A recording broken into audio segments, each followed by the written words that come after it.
बिस्मिल्लाहिर्रहमानिर्रहीम। शुरू अल्लाह के नाम से जो बड़ा मेहरबान निहायत रहम करने वाला है। अस्सलाम वालेकुम, welcome to my kitchen. Ramzan special में आज आपके लिए लेकर आई हूँ चिकन वॉन्टन की बहुत ही आसान सी रेसिपी, जो ऊपर से बहुत ही क्रिस्पी बनकर तैयार होंगे। अंदर जो हमने इस चिकन की स्टफिंग तैयार की ना, ये बहुत ही मज़ेदार है।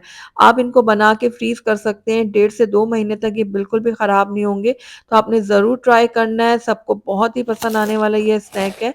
तो चलिए फटाफट से फिर इसको बनाना शुरू करते हैं। तो बिस्मिल्लाहिर्रहमानिर्रहीम, यहाँ पर मैंने एक चॉपर ले लिया है, इसके अंदर मैं डालूँगी बोनलेस चिकन। तो मैं यहाँ पर 200 ग्राम चिकन का इस्तेमाल कर रही हूँ। मैंने यहाँ पर ब्रेस्ट लिया, आप चाहे तो थाई का भी पीस ले सकते हैं। साथ ही इसके अंदर मैं ऐड कर दूँगी स्प्रिंग अनियन यानी कि हरे प्याज़ 2 अदद मैंने लिए हैं। उसके बाद इसके अंदर हम ऐड करेंगे शिमला मिर्च। तो एक दरमियाने साइज़ की शिमला मिर्च थी, जिसको मैंने रफली काट के इसके अंदर ऐड किया है। 2 अदद मैंने हरी मिर्च ली थी, उसको भी मैंने मोटा-मोटा काट के डाल दिया। आप अपने टेस्ट के अकॉर्डिंग डाल सकते हैं। 1 चाय का चम्मच मैंने इसके अंदर लहसुन अदरक का पेस्ट शामिल किया है। उसके बाद इसके अंदर हम ऐड करेंगे सोया सॉस। तो यहाँ पे मैंने 1 खाने का चम्मच जो है वो सोया सॉस ऐड किया है और 1 चाय का चम्मच इसके अंदर जाएगा ऑयल, कुकिंग ऑयल ले लें आप कोई भी। और उसके बाद इसके अंदर 1 चाय का चम्मच मैंने काली मिर्चों का पाउडर ऐड किया है। 1 चाय का चम्मच मैंने इसके अंदर चिकन पाउडर ऐड किया है। ये ऑप्शनल है, अगर आप डालना चाहते हैं तो डालें, वरना स्किप कर सकते हैं, लेकिन अच्छा टेस्ट आएगा। उसके अलावा मैंने यहाँ पर हाफ टी स्पून नमक ऐड किया, आप अपने टेस्ट के अकॉर्डिंग डाल सकते हैं। अब सारी चीज़ों को हम अच्छी तरह से ब्लेंड करेंगे और एक आध दफ़ा जो है ना मैं खोल कर इसको इस तरह से इकट्ठा कर लूँगी, ताकि फटाफट से सारी चीज़ें ना अच्छी तरह से पिस जाएँ। तो बस दोबारा से मैंने इसको चला लिया था और ये बहुत अच्छा स्मूथ सा जो है ना इसका मिक्सचर तैयार हो गया था। तो मैं आपको दिखाती हूँ नज़दीक से भी। ये देखिए, सारी चीज़ें बहुत अच्छी तरह से ग्राइंड हो गई हैं। बस इसको मैं निकाल लेती हूँ एक दूसरे बाउल में, उसके बाद हम नेक्स्ट स्टेप की तरफ चलते हैं। तो यहाँ पर देखिए हमारी जो स्टफिंग है वो भी रेडी है और यहाँ पर मैंने एक अदद अंडा लिया था, उसमें 1 चम्मच मैंने मैदा डाल के अच्छी तरह से इसको फेंट लिया था। और ये वही पट्टियाँ हैं जो मैंने आपको बनाना सिखाई थी, जो रोल पट्टी मैंने आपको बनाना सिखाई थी ना, उसी को मैंने एक पट्टी को 4 हिस्सों में डिवाइड कर दिया। तो ये देखिए वॉन्टन की शीट हमारी रेडी हो गई है। तो बस अब ये हमारी सारी चीज़ें रेडी हैं। आइए अब इनको अब हम बनाना शुरू करते हैं अपने वॉन्टन्स को। तो यहाँ पर मैंने एक जो है ना वो शीट ले ली है वॉन्टन की, इस तरह से।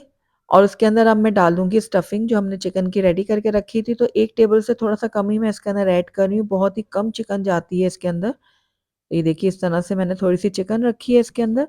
उसके बाद अंडा और मैदे को जो हमने फेंट के रखा हुआ था ना, वो थोड़ा-सा लेंगे और इसके इस तरह से किनारे पे लगा देंगे। इस तरह ट्रायंगल शेप में हमने लगाना है इसको। आप चाहें तो ब्रश का भी इस्तेमाल कर सकते हैं। तो बस अब एक किनारा मैं पकड़ूँगी और इसको इस तरह से इसको अच्छी तरह से ना चिपका दूँगी। इसको यहाँ से ना आपने बहुत अच्छी तरह से ना सिक्योर करना है, वरना फ्राई करते वक़्त ये खुल जाएगी ना तो सारी स्टफिंग बाहर आ जाएगी। तो तीनों कोनों को मैंने अच्छी तरह से चिपका दिया। अब ये देखिए दरमियान से हल्का-सा इसको प्रेस करेंगे और ये दोनों साइड उठा के इसको स्टिक करना है हमने। तो ये थोड़ा-सा हमने अंडा भी लगा दिया और उसके अच्छी तरह से चिपका दिया इसको। ये देखिए ज़बरदस्त सी हमारी वॉन्टन की शेप आ गई है। बाकी के भी मैं इसी तरह से रेडी कर लूँगी। तो ये देखिए सारे वॉन्टन जो है ना वो रेडी हो गए हैं। थोड़ी-सी चिकन से आपने देखा ढेर सारे हमारे वॉन्टन बनकर तैयार हो गए हैं। तो बस इसी टाइम पे आकर ना आप इनको फ्रीज़ कर सकते हैं। तो उसके लिए मैंने यहाँ पर एयर टाइट बॉक्स ले लिया है।